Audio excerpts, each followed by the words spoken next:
In Chapter 4.2, we're going to start by talking about prokaryotic cells. Prokaryotic cells evolved first. In later sections, we will talk about eukaryotic cells. We are eukaryotes, so that'll be of particular importance. But if you want to learn more about prokaryotic cells, we have two options. Micro 111 is the more healthcare focused. That is the course that is the prerequisite for a lot of our nursing and surg tech programs, things like that. I also teach Micro 250, which is our advanced microbiology course. There we talk about prokaryotes, but mainly in the context of how we discovered all this stuff about DNA and how cells work, because prokaryotes were big in that because you can do a lot with them. All right, so let's break it down. Pro means before, and karyon means nucleus or kernel. So this is cells before the nucleus evolved. That doesn't mean they're simple. That doesn't mean they're less successful. They are just different. And so we'll talk about prokaryotic organisms and differentiate them from eukaryotic organisms here, just to ground ourselves, although we did that previously in our phylogeny discussion. We'll compare and contrast the two types of cells and then talk about relative size differences. Prokaryotes in general are smaller than eukaryotic cells. And we'll talk about the basis behind why cells need to be small. Why are we made up of multiple cells instead of one giant cell? That's actually a big important question, and we'll talk about why that is. We are primarily going to be talking about bacteria when we talk prokaryotes. Here you can see a multitude of different bacteria ranging in size. We have spherical cocci-shaped cells, rod-like bacilli, some spiral-shaped spirochetes. This one could be Trypanemia pallidum, the cause of syphilis, fun sexually transmitted infection that can lead to more dire symptoms, brain deterioration, facial deterioration. If you know your medieval history, syphilis was a big problem. This might be Neisseria gonorrhea here. It generally is this Diplococcus here. And this is probably E. coli here. Now, in these images, you are seeing electron micrographs, right? We have our scanning electron micrographs down at the bottom, where we see the 3D kind of shape of these things. And then we have our transmission electron microscopy, where we're kind of seeing a section of them. We're seeing a slice, basically, of the bacteria in these images up here. Archaea, of course, are also prokaryotes. Now, remember, I said archaea weren't really discovered in terms of them being different from bacteria until the 60s and 70s when we started sequencing DNA. And you can probably tell why, right? They do kind of look weird compared to those previous ones that I showed you, but they really don't physically look that much different. So we were kind of led astray until we could actually start sequencing their DNA and found that they were much different. So we're going to start with things that all cells have. Prokaryote or eukaryote share these four things.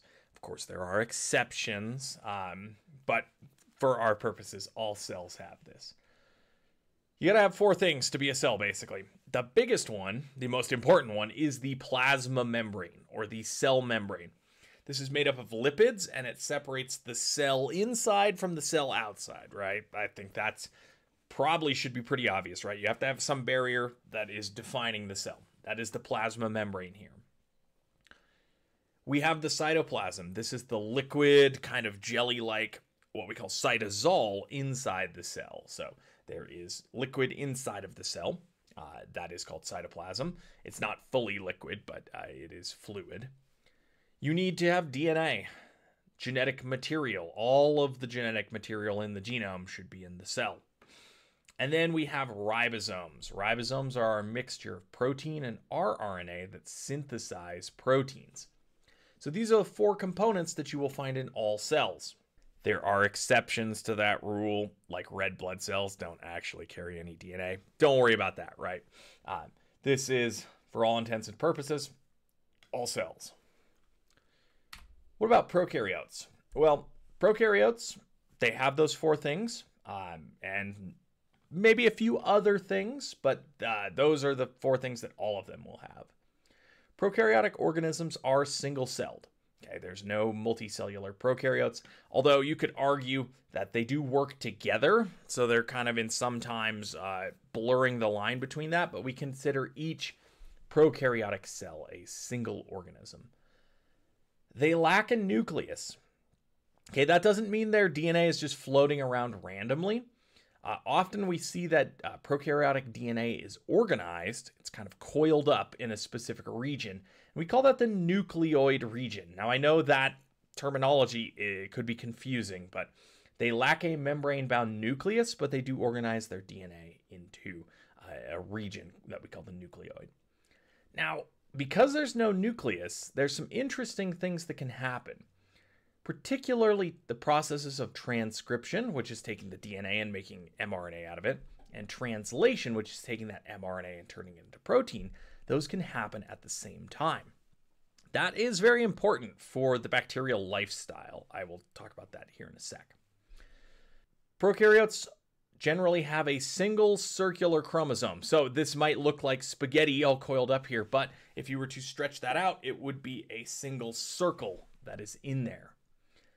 They don't have any internal membrane-bound organelles. That's a big thing here. And often prokaryotes have a cell wall that is outside of the plasma membrane.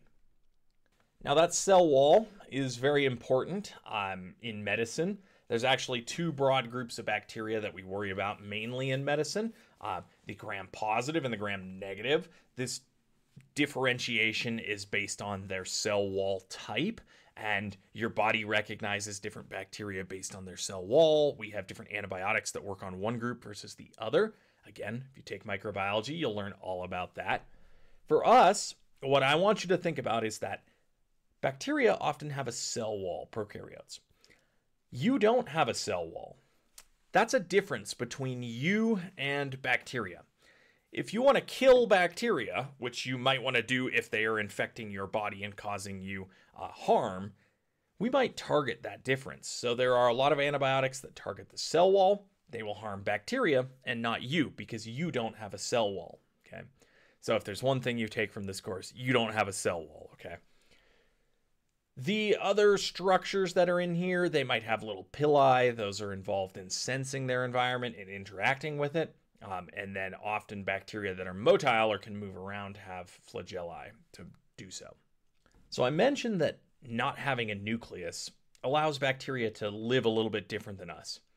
No nucleus really means speed. It means that you can do transcription and translation all at the same time. So here is an mRNA, and here are the ribosomes on there that are creating a string of amino acids that are coming off there. You can kind of see them coming off here. It's very, very fuzzy, of course. But these little balls here are ribosomes.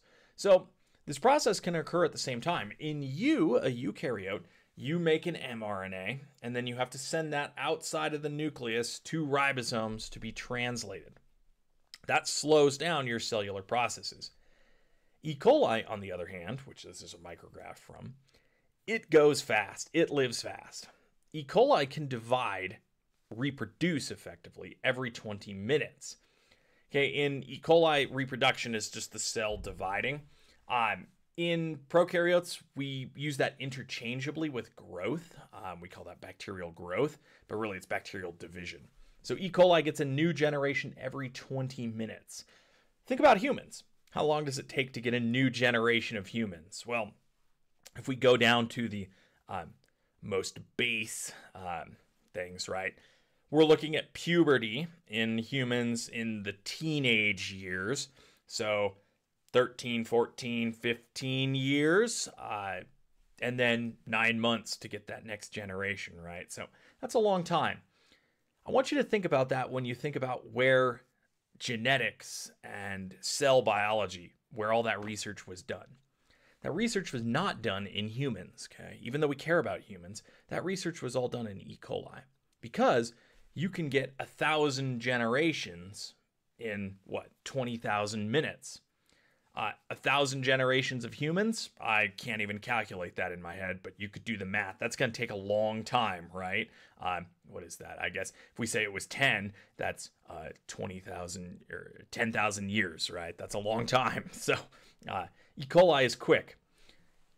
Microbes in general live fast. That allows them to evolve at a much faster rate. That has made microbes some of the most successful organisms on the planet. So they are very, very successful, even though they live fast, die young, right? Their cell size is often an order of magnitude smaller than eukaryotic cells as well. That helps them live fast, grow quick, reproduce fast, right? We're going to see some interesting relationships, though. So on the scale of cell size here, you can see a plant cell, animal cell, somewhere in this range, 10 micrometers to 100 micrometers, whereas bacteria, order of magnitude smaller, around the 1 micrometer range. But you'll notice here that this organelle called the mitochondria, which is part of an animal cell and part of a plant cell, it's down here on the scale of bacteria. This is what we call foreshadowing in the storytelling business. There will be an interesting relationship between bacteria and mitochondria here in a moment. So we'll talk about that in the eukaryotic chapter here.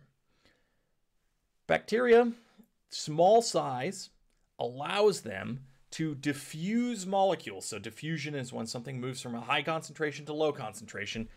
They can diffuse things in and out across their membrane much quicker, because they have a small size. So I'm going to show you that in just a sec. I'll show you kind of the math here.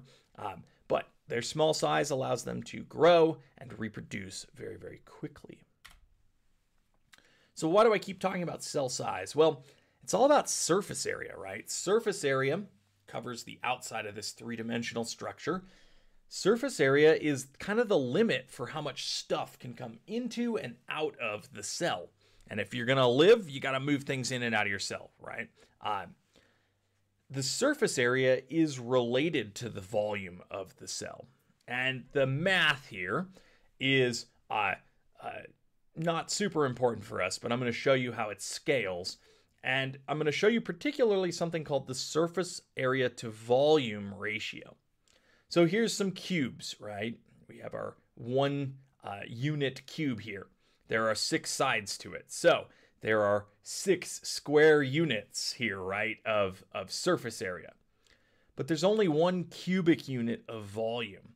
So our surface area to volume is 6, right? 6 to 1 here. Okay, let's scale this up. Let's say that a side of this is now 2 units, and 2 units over here, 2 by 2, right? The surface area is 24, but the volume is 8, okay? We have now changed our surface area to volume ratio. There's only 3 surface area units per unit of volume. And if we go even bigger, it gets worse and worse. That means that that big cell can't get enough stuff into it. It doesn't have enough surface area. So when we think about the largest cells that are out there, the largest single cells, we're looking at things like ostrich eggs, okay? Reptile eggs, chicken eggs, things like that. Those are really, really large single cells, but they don't have to move a lot of stuff in and out. In a multicellular organism, we're looking at much smaller cells. You get small cells, you get a higher surface area to volume ratio. That means you can move nutrients in, ions in, transport waste out much more efficiently. If your cell gets too big, this process breaks down and you can't continue to survive there. Prokaryotes have this down, right? They have a very small size that allows them to efficiently move things in and out of the cell. Eukaryotes have some more problems with that, but they gain the advantages of having organelles and things like that. So we will come back to eukaryotic cells in just a moment. We talked about the 4 things that all cells need to share. They're going to have a plasma membrane, also called the cell membrane sometimes. They will have the cytoplasm, the liquid substance inside there. They have to have DNA, genetic material in there. And they have ribosomes, which are going to take the mRNA and translate it into a protein. Prokaryotic cells are single-celled with a small circular chromosome. They don't have any internal membranes or organelles, okay? No nucleus. They're generally smaller in size than eukaryotes. Again, there's exceptions, but in general. And then that small cell size means they have a higher surface area to volume ratio. That makes it easier for molecules to diffuse in and out of the cell. Okay, so let's do a review question before we finish up. When you zoom in on a picture on your phone, why does the image not become clear? This is thinking back to our microscopy chapter here. All right, go ahead and pause the video. Think about that. The problem here is that we are increasing magnification when you zoom in on an image on your phone, but we are not increasing resolution, right? Resolution is the ability to tell the distance between 2 points. If you zoom in and don't increase resolution, you cannot tell between those 2 points. The image is not clear. Okay, that ends chapter 4.2.